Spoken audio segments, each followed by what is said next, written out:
निम्न में से कौन सा नियम यह सुझाव देता है कि शरीर के विभिन्न अंग विकास के विभिन्न चरणों में भिन्न भिन्न दरों से विकसित होते हैं? विकास एक आयामी होता है। विकास एक दिशीय होता है। विकास एक असतत प्रक्रिया है। विकास की दिशा अधोगामी एवं शीर्षगामी होता है। विकास की दिशा अधोगामी और शीर्षगामी होता है। निम्न में से कौन सा कथन सही है? बच्चों का विकास एक सामाजिक सांस्कृतिक परिप्रेक्ष्य में होता है। हाँ, बचपन वह अवधि है जिसे 10 भिन्न अवस्थाओं में बांटा जा सकता है। नहीं, बच्चों की सोच सामाजिक क्रिया से प्रभावित होती है। ये भी नहीं। Correct is a.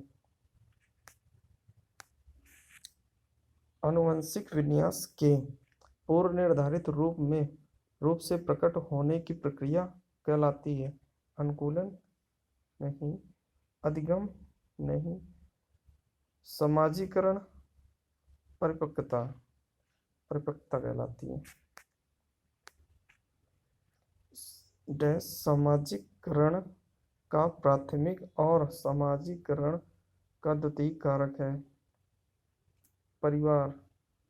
परिवार सामाजीकरण का प्राथमिक और विद्यालय सामाजीकरण का द्वितीयक कारक है। Option A correct. Lawrence Kohlberg के अनुसार 7-8 वर्षीय बच्चों में नैतिक निर्णय लेने का आधार क्या है? सामाजिक व्यवस्था बनाए रखना, सामाजिक अनुबंध बनाए रखना, दंड और आज्ञा पालन, सार्वभौमिक नैतिक सिद्धांत। ऑप्शन सी करेक्ट है, दंड और आज्ञा पालन। जीन पियाजे के सिद्धांत में क्रमबद्धता किस संदर्भ में प्रयोग हुआ है? वस्तुओं को किसी एक आयाम जैसे लंबाई पर आधारित क्रम देना, या फिर दूसरों का परिप्रेक्ष्य लेने की क्षमता। ऑप्शन सी है चिंतन का वर्णनात्मक रूप जैसा कहानी कथन में होता है। ऑप्शन डी है स्थानों जैसे अपने विद्यालय का स्थानकीय मानचित्रण करने की क्षमता। ऑप्शन ए होगा। वस्तुओं को किसी एक आयाम जैसे लंबाई पर आधारित क्रम देना। 5 वर्षीय नसीमा को यह लगता है कि चिकनी मिट्टी के गोले को यदि दबाकर एक सांप के रूप में परिवर्तित करे तो चिकनी मिट्टी बढ़ जाती है। जीन पियाजे के अनुसार उसकी इस सोच के पीछे कौन सा तर्क है? जीववाद, केंद्रीयता, या फिर परिकल्पित निगमनात्मक संक्रामक परिणाम निकालना। ऑप्शन बी केंद्रीयता है। लेओ वाइगोत्स्की के संज्ञानात्मक विकास का सिद्धांत पर आधारित है। सामाजिक संरचना, व्यवहारवाद, मनोविश्लेषण, सार्वभौमिकता। सामाजिक संरचना पर आधारित है। लेओ वाइगोत्स्की ने बच्चे के स्वयं के संवाद करने की क्रिया के लिए किस शब्द का प्रयोग किया है? निजी संवाद, या फिर उच्च स्वर में वार्ता पाठ, या फिर केंद्रीयवाद। ऑप्शन ए निजी संवाद कहलाता है।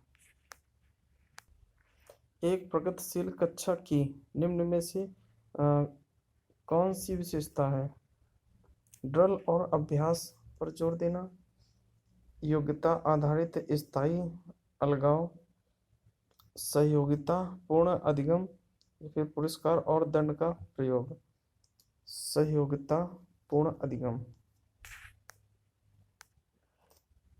एक बच्चे में दूसरों की नियत और इच्छाओं को समझने की योग्यता है। यह बुद्धि के किस विकास को दर्शाता है? स्थान की संबंध बुद्धि, अंतरा वैयक्तिक बुद्धि, अंतः वैयक्तिक बुद्धि या प्राकृतिक बुद्धि? अंतरा वैयक्तिक बुद्धि, ऑप्शन बी इज करेक्ट। राष्ट्रीय शिक्षा नीति 2020 में निम्न में से कौन सा कथन प्रस्तावित है? अपनी मातृभाषा में शिक्षित होना शैक्षिक और प्रौद्योगिकी उन्नति में बाधक है। ऑप्शन बी है विद्यालयों को बच्चों को अंग्रेजी भाषा की प्रथम भाषा के रूप में सीखने और बोलने के लिए प्रोत्साहित करना। ऑप्शन सी है बाल विद्यार्थियों के लिए बहुभाषी होने के उच्च संज्ञानात्मक लाभ हैं। ऑप्शन डी है द्विभाषी उपागम विद्यार्थियों में उलझन पैदा करता है और सीखने में बाधा डालता है। Option C is correct. बाल विद्यार्थियों के लिए बहुभाषी होने की उच्च संज्ञानात्मक लाभ हैं। जेंडर भूमिकाएं हैं अधिग्रहित व्यवहार, या फिर ऑप्शन बी जन्मजात व्यवहार, जैविक संरचनाएं, आनुवंशिक निर्धारित। ऑप्शन ए अधिग्रहित व्यवहार। सतत एवं समग्र मूल्यांकन का प्राथमिक उद्देश्य है। ऑप्शन ए है छात्रों के प्रदर्शन की एक दूसरे से तुलना करना। ऑप्शन बी छात्रों की समझ को आंकना और पाठ्यक्रम तथा शिक्षा शास्त्र को इसके अनुसार रूपांतरित करना। ऑप्शन सी है छात्रों का उनके प्रदर्शन के अनुसार वर्गीकरण करना। या फिर ऑप्शन डी छात्रों को किसी विषय में सफल और विफल घोषित करना।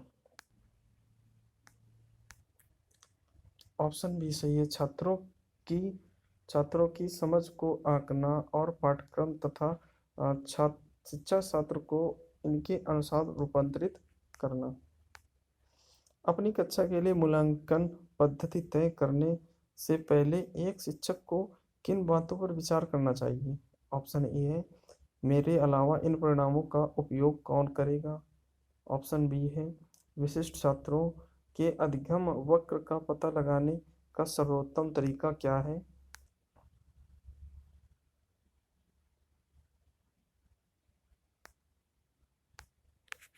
अपनी कक्षा के लिए मूल्यांकन पद्धति तय करने से पहले एक शिक्षक को निम्न बातों पर विचार करना चाहिए कि उनमें क्या सीखने की उम्मीद की जा रही है। जानना चाहिए कि अपनी पढ़ाई में वे इस समय किस स्तर पर हैं।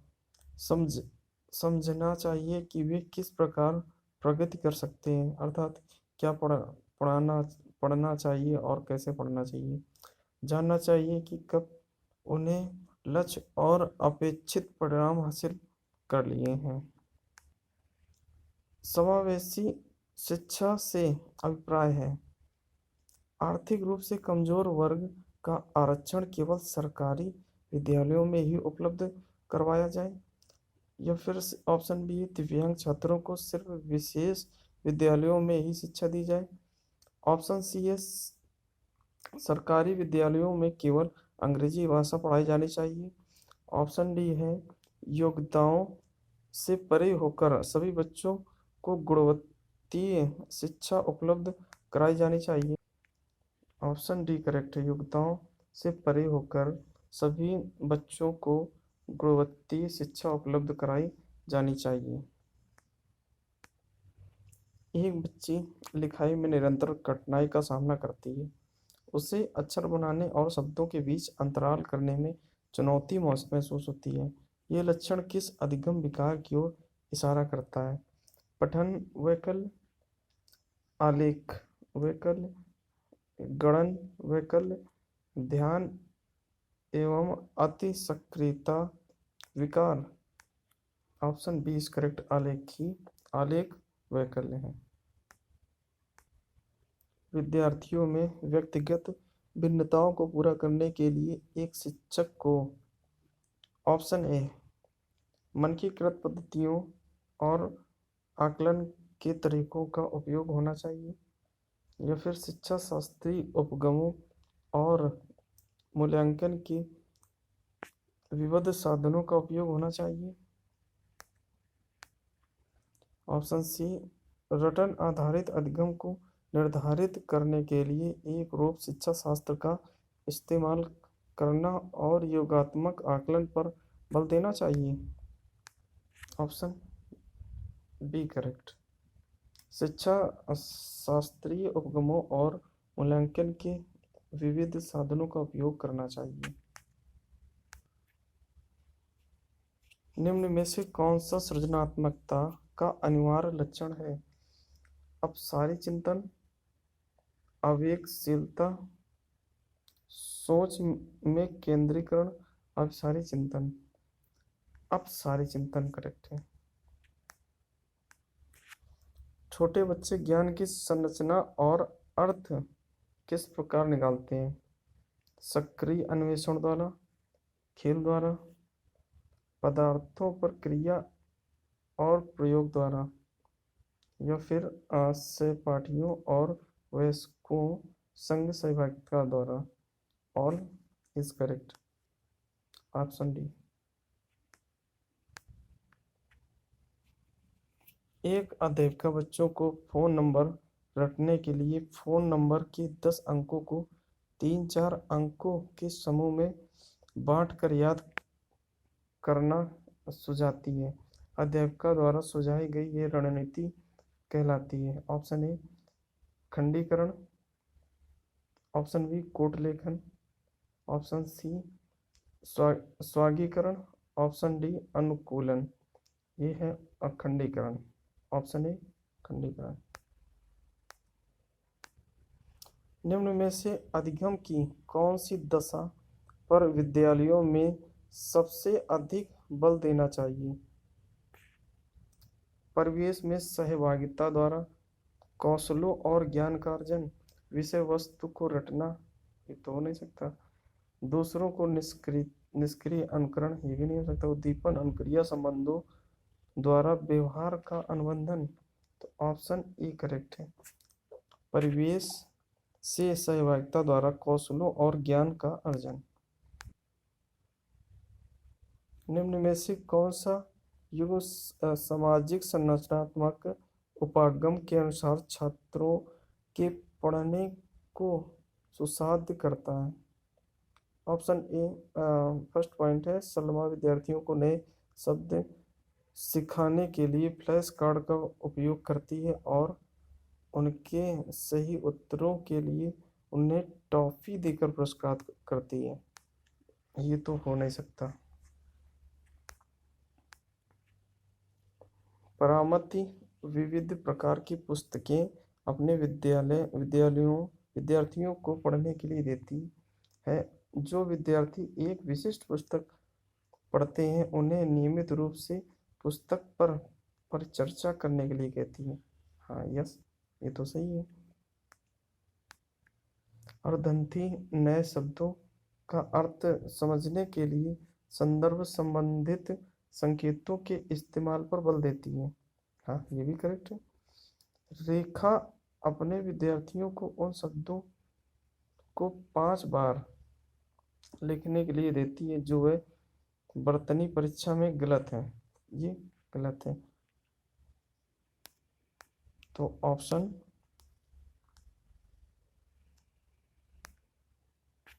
सी करेक्ट है। Second and third.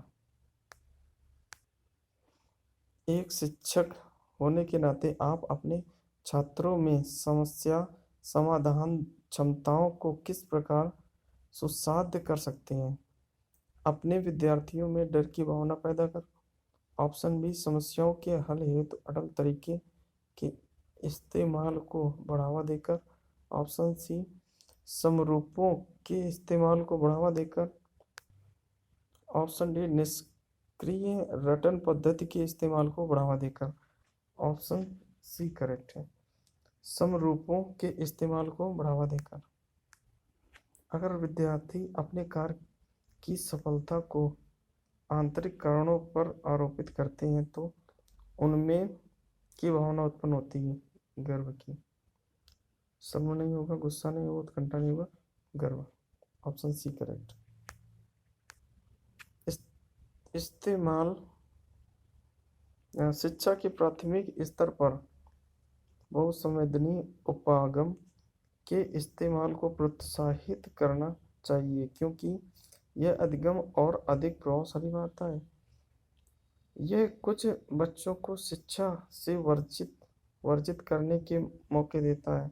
अध्यापक की निर्देश अवधि का काफी समय बचता है, क्योंकि यह बच्चों में आज्ञापरायणता पैदा करता है। यह अधिगम को और अधिक प्रभावशाली बनाता है। ऑप्शन ए करेक्ट है। बच्चे अक्सर विभिन्न संकल्पों के बारे में वैकल्पिक संकल्पनाएं और भ्रांतियां गठित कर लेते हैं। इस संदर्भ में कौन सा कथन सही नहीं है? ऑप्शन ए, एक अध्यापक को बच्चों द्वारा गठित वैकल्पिक संकल्पनाओं और भ्रांतियों को सख्त रूप से हतोत्साहित करना चाहिए। ऑप्शन बी, बच्चों और वयस्कों में वैकल्पिक संकल्पनाओं और भ्रांतियों का गठन बहुत स्वाभाविक है। ऑप्शन सी, एक अध्यापक को निश्चित रूप से इन वैकल्पिक संकल्पनाओं और भ्रांतियों पर गौर करना चाहिए, क्योंकि ये सीखने सिखाने की प्रक्रिया के महत्वपूर्ण है। ऑप्शन डी, वैकल्पिक संकल्पनाओं और भ्रांतियां सदैव निर्धारित नहीं होती हैं, बल्कि बच्चों को अपने आसपास की दुनिया के बारे में सहज समझ को दर्शाता है। Option A is correct. एक अध्यापक को बच्चों द्वारा गठित वैकल्पिक संकल्पनाओं और भ्रांतियों को सख्त रूप से हतोत्साहित करना चाहिए। Option A is correct. Thank you for watching.